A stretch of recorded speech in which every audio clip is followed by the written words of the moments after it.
से बता रहे अरावली के मुद्दे पर कांग्रेस आज बड़ी प्रेस कॉन्फ्रेंस करेगी। गोविंद सिंह डोटासरा और टीकाराम जूली करेंगे प्रेस कॉन्फ्रेंस। अरावली पर्वतमाला के मुद्दे पर कांग्रेस अपना पक्ष रखेगी। अरावली को लेकर सरकार की नीतियों पर सवाल उठाएगी कांग्रेस। अरावली संरक्षण को लेकर रणनीति का खुलासा भी करेगी। आपने देखा अरावली के मुद्दे को लेकर जहां सेव अरावली एक तरह से अभियान पकड़ा हुआ है सोशल मीडिया से लेकर राजनीतिक गलियारों में, तो आज उसको लेकर कांग्रेस बड़ी प्रेस कॉन्फ्रेंस करेगी। गोविंद सिंह डोटासरा, टीकाराम जूली प्रेस कॉन्फ्रेंस को संबोधित करेंगे। साथ ही आपको बता दें कि अरावली के मुद्दे पर कांग्रेस एक तमाम सवाल उठाएगी और रणनीति को लेकर भी अरावली संरक्षण को खुलासा करेगी।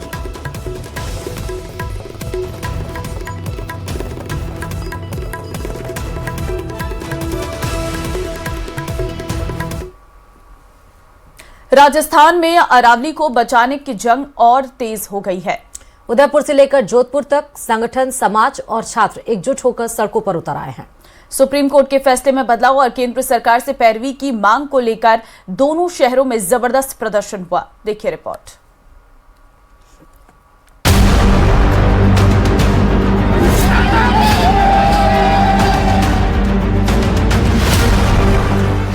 सड़कों पर अरावली बचाव की लड़ाई।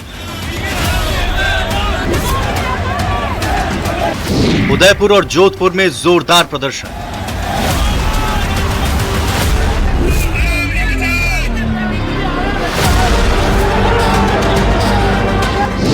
सिरोही और बूंदी में भी दिखा आक्रोश।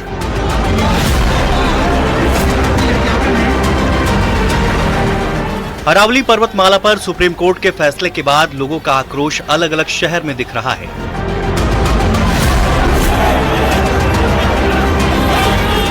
इसी कड़ी में उदयपुर अरावली को बचाने को लेकर बड़ा विरोध प्रदर्शन हुआ। कलेक्ट्रेट के बाहर कई संगठनों ने हंगामा किया। फाइनेंस ग्रुप, करणी सेना और विभिन्न समाज के लोग प्रदर्शन में शामिल हुए, जिन्होंने जमकर नारेबाजी की। लोगों ने सरकार से सुप्रीम कोर्ट में फैसला बदलने के लिए याचिका दायर कर अरावली पर्वतमाला को बचाने की बात कही। प्रदर्शन के दौरान प्रदर्शनकारियों और पुलिस के बीच झड़प भी हुई, जिसके बाद युवा कांग्रेस पदाधिकारियों ने गिरफ्तारी भी दी। में आक्रोश है क्योंकि अब अरावली को किसी तरह से ये इस पे जो छिन्न भिन्न नहीं करने देंगे, क्योंकि लोग सड़कों पर उतर के पूरी तरह से यहाँ पर लोग प्रदर्शन कर रहे हैं। आज कलेक्ट्रेट पे बहुत बड़ा प्रदर्शन हुआ, जिसमें कई राजनीतिक पार्टियां, समाज और संगठन के लोग यहाँ जुटे हैं और चेतावनी दी है कि अगर इसको नहीं रोका गया तो इससे बड़ा और उग्र आंदोलन किया जाएगा। उधर जोधपुर में छात्र संगठन एनएसयूआई ने भी जिला कलेक्टर परिसर के बाहर प्रदर्शन किया। साथ ही सरकार से मजबूत पैरवी करने की मांग की। अब सवाल ये है कि आखिर ये विद्रोह क्यों हो रहा है। दरअसल ये आक्रोश सुप्रीम कोर्ट के हालिया फैसले के बाद उठा है, जिसके बाद अरावली पर्वत श्रृंखला की परिभाषा बदल गई है। नई परिभाषा के मुताबिक 100 मीटर से ऊंची पहाड़ी को ही अरावली माना जाएगा। 21 नवंबर को कोर्ट ने अपने फैसले में कहा था कि अरावली क्षेत्र में सिर्फ वही भू आकृति पहाड़ी मानी जाएगी जो अपने आसपास के इलाके से 100 मीटर या उससे ज्यादा ऊंची हो। सुप्रीम कोर्ट के फैसले के अनुसार अरावली क्षेत्र की वे पहाड़ियां जो 90 मीटर से कम ऊंचाई की श्रेणी में आती हैं, उन पर खनन और व्यावसायिक गतिविधियों को इजाजत दी गई है। कोर्ट का यही फैसला विवादों के केंद्र में है। पर्यावरण प्रेमियों का कहना है कि अरावली की ज्यादातर पहाड़ियां 90 मीटर से कम ऊंची हैं। ऐसे में खनन की अनुमति से पूरी श्रृंखला पर असर पड़ सकता है। अरावली पर्वतमाला राजस्थान की पहचान, इतिहास, शौर्य और पर्यावरण की रीढ़ है, लेकिन सुप्रीम कोर्ट के एक फैसले के बाद लोगों को इसके भविष्य पर संकट की तलवार लटकती दिख रही है। कुछ लोगों ने भ्रम फैलाने की कोशिश करी, तरह तरह के झूठ और मिथ्या प्रचार किए जाने लगे। कांग्रेस के समय में जब निर्णय आते थे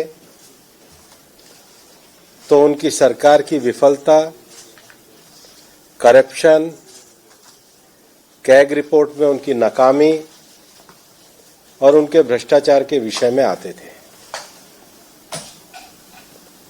मैंने बहुत गंभीरता से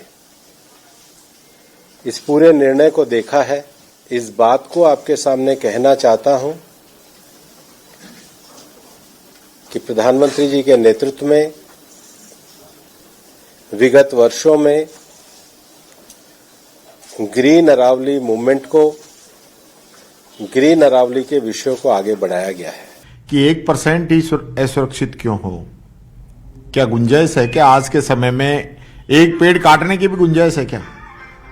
आप पूरा जो माइन को खोलना चाहते हैं, सबसे पहली बात। दूसरी बात, मैं फिर इस बात को खारिज करता हूं, जो मंत्री जी कह रहे हैं वो बता दें, विज्ञापन जारी कराएं कि कौन कौन सी पहाड़ियां इसके नियम की वजह से खुलेंगी, बाकी सब बैन रहेंगी। करें जारी, पता चल जाएगा 2 मिनट में। ये गुमराह किसी और को करें। विशेषज्ञों के अनुसार पिछले कुछ दशकों में अरावली का 30 से 40% क्षेत्र पहले ही क्षतिग्रस्त हो चुका है। अवैध खनन और जंगलों की कटाई से कई स्थानों पर पहाड़ियां पूरी तरह समतल कर दी गई हैं। अरावली का संकट केवल पहाड़ों का संकट नहीं, बल्कि पानी, हवा, जैव विविधता और आने वाली पीढ़ियों के अस्तित्व से जुड़ा मुद्दा बन चुका है। अरावली सिर्फ एक पर्वतमाला नहीं, राजस्थान के भूजल, हरियाली, तापमान और मौसम